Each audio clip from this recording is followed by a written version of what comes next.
ஸ்ரத்தையோடு கணபதியை தியானியுங்கள்.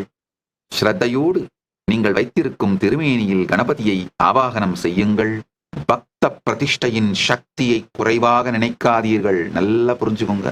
என்னால குறைந்தபட்சம் 10,000 வரலாற்று சான்றுகளை அளிக்க முடியும். ஒரு முறை பிரதிஷ்டை பண்ண திருமேனி மண்ணுக்குள் புதைந்தாலும், புற்று மூடினாலும், மரம் மூடி மறைத்தாலும், மண் மூடி மறைத்தாலும், யாராவது ஒருவர் கனவுல போய் சொல்லி, பக்தர்கள் கனவில் சொல்லி, தானாய் வெளிப்பட்டு தனக்கென ஆலயம் அமைத்துக் கொண்ட கதைகள் வரலாற்று சான்றுகளோடு 10,000ஆவது என்னால சொல்ல முடியும். அதனால் தயவு செய்து பக்த பிரதிஷ்டையின் சக்தியை குறைவா எடை போடாதீங்க.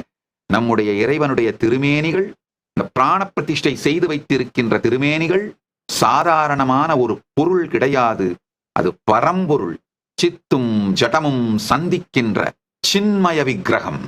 ஜடத்தால் செய்யப்பட்டிருக்கலாம், சித்தால் நிறைக்கப்பட்டது. அதனால உணர்வாலே நம்ம எல்லாம் ஒன்றாக இணைத்திருக்கும் அந்த இணைப்பின் பரமாத்மாவான அந்த பரமாத்மாவின் மூலமாக, ஆதி மூலமாக இருக்கும் மகாகணபதி பரம்பொருளை தியானியுங்கள்.